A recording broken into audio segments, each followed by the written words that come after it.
요즘 뉴스를 보면 참 악한 일들이 많이 있구나 하는 생각이 들게 합니다. 여학생들이 언제부터 이렇게 폭력적이었는가, 또 집단 폭행이 이렇게 많아졌는가, 옛날부터 있었는데 뉴스에 가려졌던 것인가, 아니면 요즘 이렇게 본물처럼 터진 것인가 하는 생각이 들게 합니다. 부산에서 여중학생들이 집단으로 폭행했고, 그리고 한 여학생이 머리가 터지고 1시간 이상 폭행을 통하여서 거의 짓물러지도록 그렇게 어려움을 겪었다라고 하는 소식을 뉴스를 통해서 들으면서 얼마나 마음이 아팠는지 모릅니다. 그 아이의 입장이 되어서 함께 아파해 보기도 했고, 그 부모의 입장이 되어서 함께 슬퍼해 보기도 했습니다.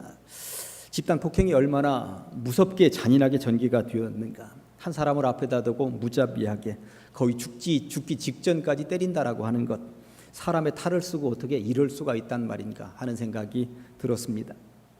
3년 전인가도 육군 28사단에서 벌어진 윤모일병 사망 사건은 당시에 저로 하여금 며칠 동안 밤잠을 설치도록 만들었습니다. 아무리 군대라고는 하지만 저지를 수 있는 범위와 감당할 수 있는 범위를 뛰어넘은 가혹행위가 벌어졌던 것이죠.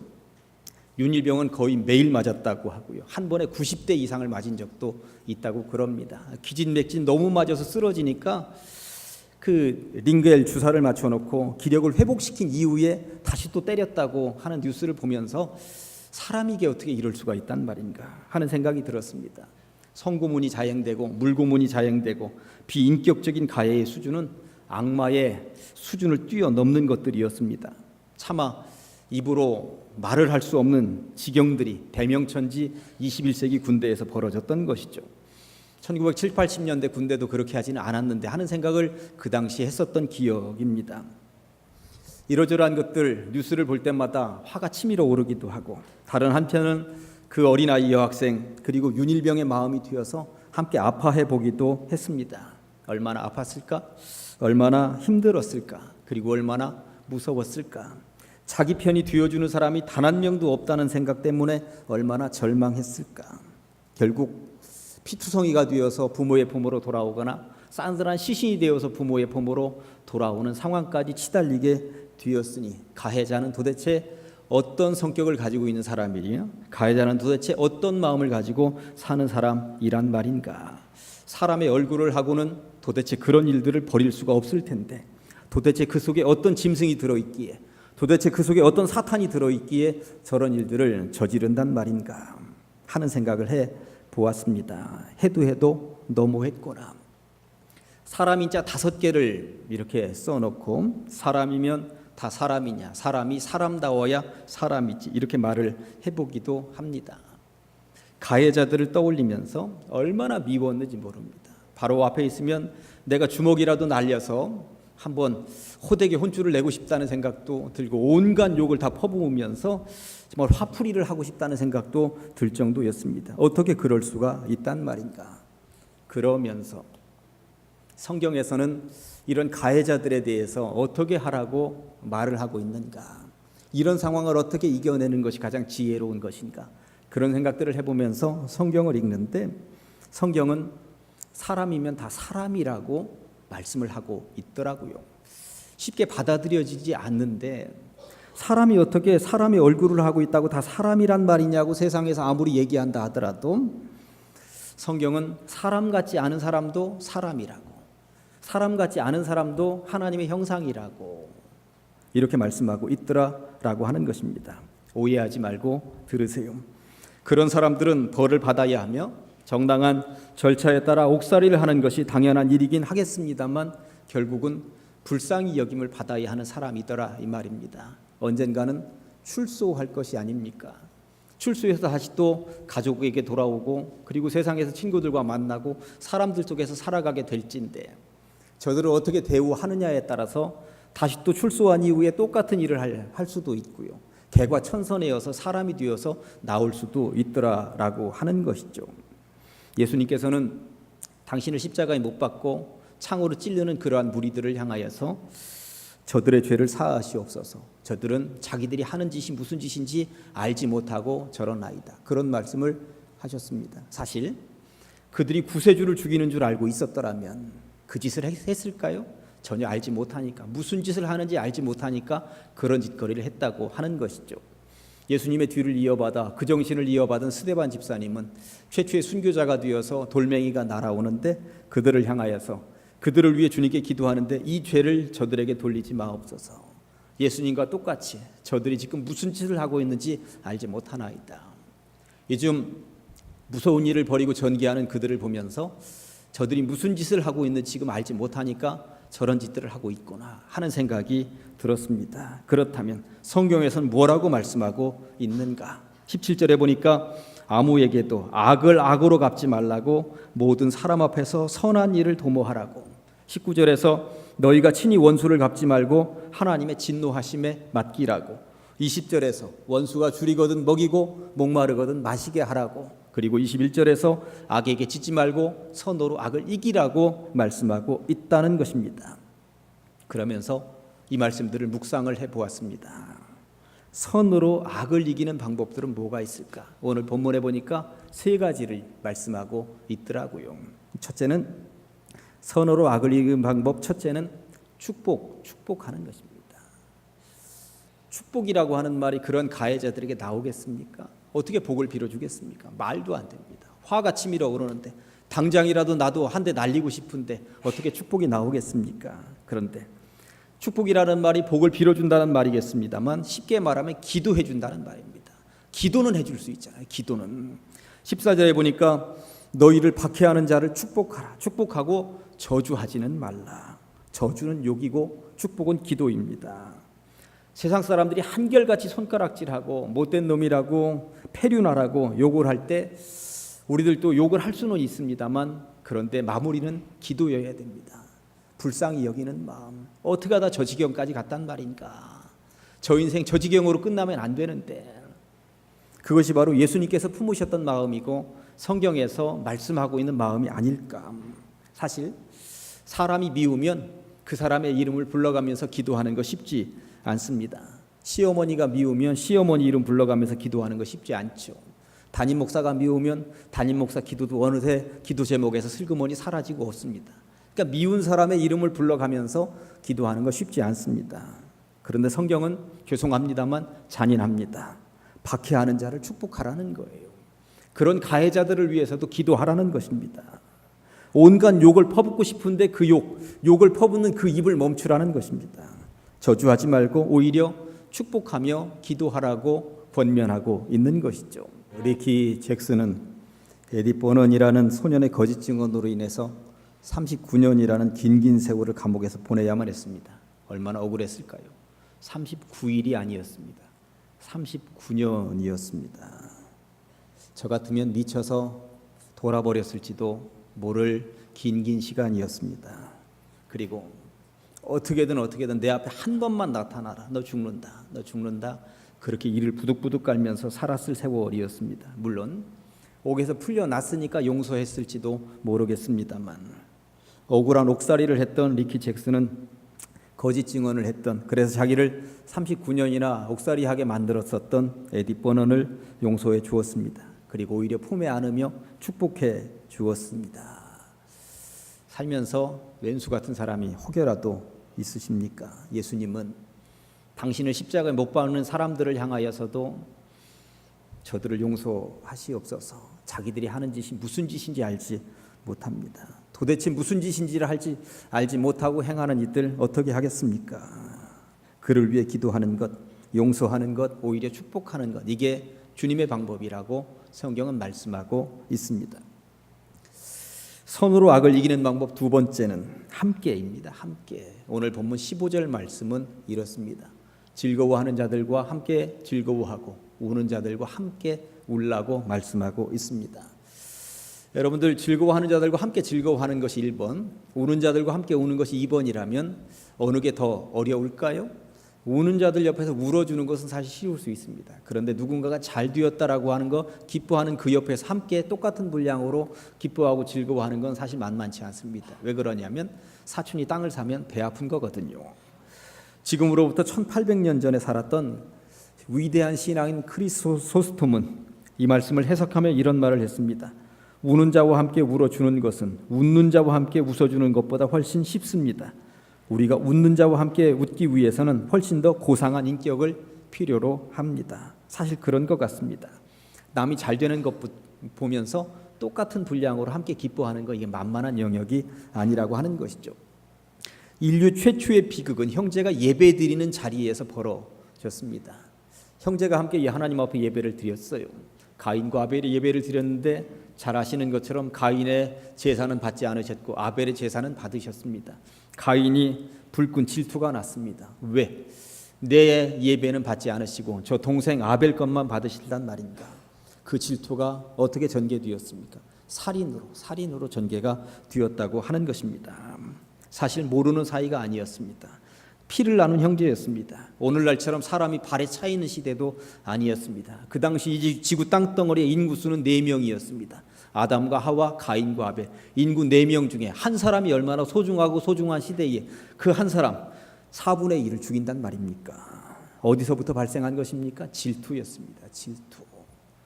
동생의 예배가 받아들여지면 나는 더 열심히 잘 준비해서 드려야지 하는 마음이 아니라 어찌하여 저놈 것만 받으신단 말인가? 그 질투가 사람을 이렇게 만들었다고 하는 것이죠. 근데 성경은 말씀합니다. 즐거워하는 자들과 똑같은 분량으로 함께 즐거워할 수 있어야 하고 우는 자들과 함께 똑같은 분량으로 울 수 있어야 한다라고 하는 것입니다. 피해자들, 피해를 입은 사람들과 똑같은 분량으로 함께 마음이 아파할 수 있다면 어쨌든 어떠한 경우에도 함께 즐거워하고 함께 아파할 수 있는 마음, 이것이 바로 공동체로 나갈 수 있는 최고의 방법이라고 성경은 말씀하고 있고 이것이 바로 악을 이기는 선한 방법의 두 번째 꼭지라고 말씀하고 있는 것이죠. 선으로 악을 이길 수 있는 방법 세 번째는 사랑입니다. 기독교를 한마디로 말하면 사랑의 종교라고 할 수 있습니다. 오늘 본문에서 언급하고 있는 이 모든 내용들을 쫙 걸레를 짜듯이 쫙 짜면 거기서 한 방울 탁 하고 방울이 떨어질 때 뭐가 떨어질까요? 사랑이 떨어집니다. 이건 지금 전부 다 사랑에 대한 이야기입니다. 예수님은 이렇게 말씀하셨습니다. 새 계명을 너희에게 주노니 서로 사랑하라. 내가 너희를 사랑한 것처럼, 이렇게 십자가를 짊어지고 피를 흘릴 준비를 하고 있는 것처럼 너희를 사랑하고 있으니 너희도 서로 사랑하라. 너희가 서로 사랑하면 이로써 모든 사람이 너희가 내 제자인 것 알 것이다. 사랑하지 않으면 너희들은 내 제자가 아니다. 이런 말씀을 하고 계신 것입니다. 두 사람이 대화를 나누고 있었습니다. 당신은 구원받았습니까? 예, 받았습니다. 어떻게 구원받았습니까? 믿음으로 받았습니다. 그렇다면 당신이 믿음으로 구원받았다는 확실한 증거를 나에게 보여줄 수 있으십니까? 이때 대답을 못하면 반쪽짜리 신앙입니다. 그렇다면 어떻게 해야 할까요? 지금부터 중요한 이야기합니다. 잘 한번 들어보시기 바랍니다. 성경은 구원받은 백성들에 대해서 말할 때 사망에서 생명으로 옮겨졌다는 표현을 사용하는데 두 번 요한의 입을 통해서 그런 말씀을 하십니다. 하나는 요한복음 5장 24절 말씀이 이렇습니다. 내가 진실로 진실로 너희에게 이르노니 내 말을 듣고 또 나 보내신 이를 믿는 자는 그러니까 믿음으로 영생을 얻었고 심판에 이르지 아니하나니 사망에서 생명으로 옮겼느니라. 요한이 이 말씀을 할 때 믿으면 구원받는다. 믿음으로 구원받는다. 믿음 한 자락 있으면 된다 하면서 설교하고 다녔는데 사람들이 믿기만 하면 된다 하니까 그냥 믿기만 한 거예요. 주일날 와서 예배만 드린 것입니다. 그리고 세상에 나가서 어떻게 살든 아무 상관이 없이 내 맘대로 네 맘대로 이렇게 살았던 것입니다. 그러다 보니까 요한이 이게 안 되겠는 거예요. 요한이 이후에 요한 1서를 쓰면서 거기다가 살을 붙이게 됩니다. 요한 1서 3장 14절에 보니까 우리는 형제를 사랑함으로, 그 앞에 믿음은 당연한 것이고 형제를 사랑함으로 사망에서 옮겨 생명으로 들어간 줄을 알거니와 사랑하지 아니하는 자는 그냥 사망에 있는 것이지 즉 생명으로 옮겨오지 못했다는 이야기인 것입니다. 두려움으로 이 본문을 읽으셔야 한다는 사실입니다. 형제를 사랑하는 자만이, 믿음을 가지고 있되 형제를 사랑하는 자만이 사망에서 생명으로 옮겨지는 것이지 형제를 사랑하지 않으면 믿음이 있다고 하지만 그 믿음이 완성되지 않는다고 분명히 말씀하고 있는 것이죠. 구원받았다는 사실을 증명하고 싶으면 사랑하라는 것입니다. 누구까지도 왼수까지도. 박해하는 자를 축복할 수 있어야 한다고 그를 저주해서는 안 된다고. 즐거워하는 자들이 있으면 배 아파하지 말고 함께 즐거워하라고. 우는 자들이 있으면 함께 똑같은 분량으로 울어주라고.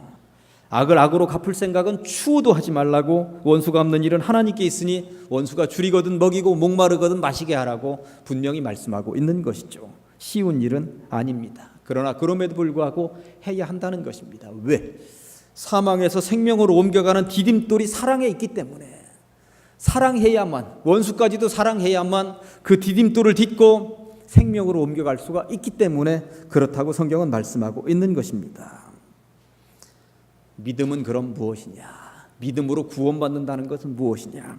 결국 이 사망에서 생명으로 옮겨가야 한다는 것인데, 결국 사망에서 생명으로 옮겨가기 위해서는 이 중간 디딤돌을 밟아야 한다는 것인데, 이 디딤돌은 사랑이라고 거듭거듭 말씀하고 있으니 아무쪼록 여러분들이 사랑의 사람들이 다 되시기를 간절히 축원합니다.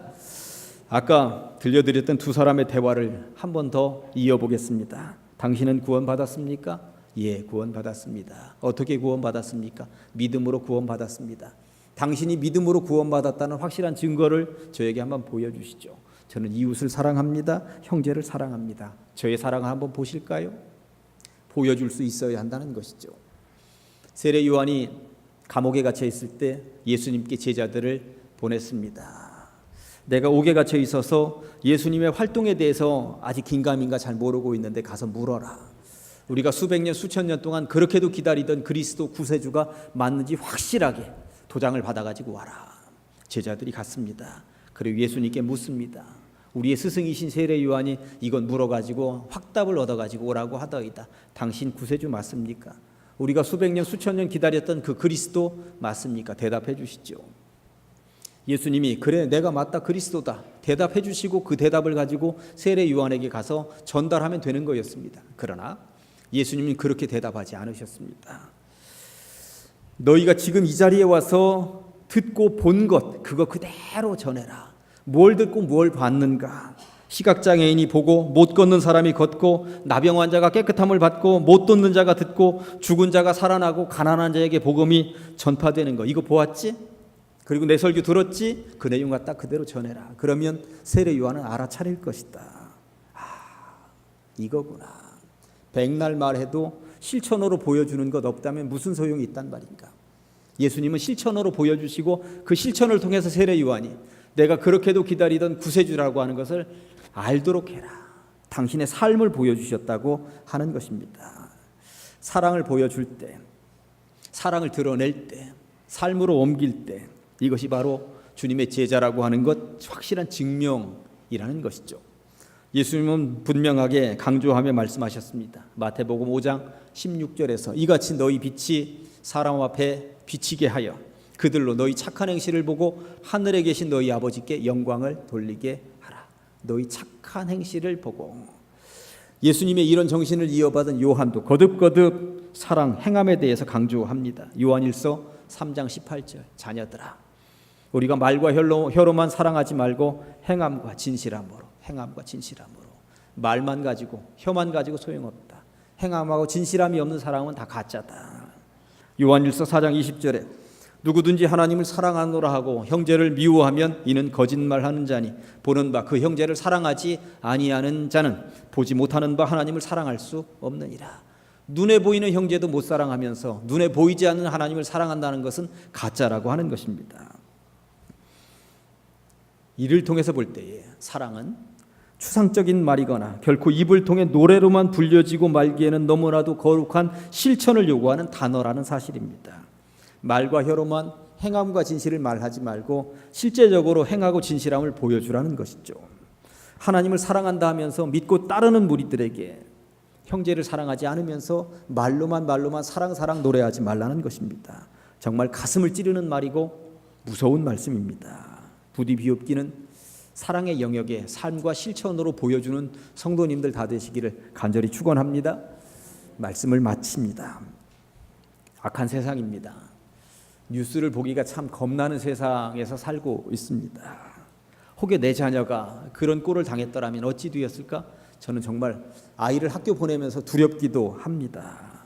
악이 너무나도 젊은 세대들에게 젊은 여자아이들에게 빠르게 전파되었구나 전염이 되었구나 하는 생각을 해보았습니다. 그러나 그 악을 악으로 갚으면 악은 점점 더 퍼져나가게 되어 있습니다. 성경은 악을 악으로 갚지 말라고 말씀하고 있죠. 그 악을 어떻게 갚아라? 선으로 갚으라고. 선으로 갚을 수 있는 방법이 무엇인가 찾아보라고 말씀하고 있는데, 오늘 성경에는 축복하라, 기도하라고, 함께 아파해보라고, 그리고 사랑이라고, 결국 사랑이 이기는 것이라고 말씀하고 있으니 어떤 경우에도 축복하며 함께 사랑으로 사시기를 주님의 이름으로 간절히 축원합니다. 기도하십니다. 하나님 아버지, 남들을 괴롭히는 자리에 머물러 있는 이들에게 붉은 신호등을 켜주시어서 멈추게 하시고 세상을 평화로 사는 법이 무엇인지 주님으로부터 배우게 하여 주시옵소서. 남의 기쁨을 함께 기뻐하지 못하고 시기하고 질투하는 이들에게 더불어 함께 사는 지혜가 무엇인지 알게 하여 주시옵소서. 입술로는 주님을 찬양하나 우리의 손과 발은 주님의 십자가를 저만치 밀어내고 있지는 않은지 점검하게 하여 주시옵소서. 상처와 아픔을 치유할 수 있는 것은 사랑밖에 없음을 서둘러 깨닫게 하여 주시옵고, 우리네 현실이 어렵다고 하여서 우리가 반드시 간직하고 있어야 하는 꿈마저도 가난해지지 않도록 붙잡아 주시옵소서. 하나님께서 우리를 사랑하시고 그리워하시는 것처럼 우리도 하나님을 그리워하며 사랑하며 살게 하여 주시옵소서. 이것이 바로 주님이 원하셨던 주님의 마음이었음을 알게 하시고 몸과 마음으로 실천하며 사는 인생들이, 성도들이 다 되게 하여 주시옵소서. 예수님의 거룩하신 이름 받들어 기도하옵나이다.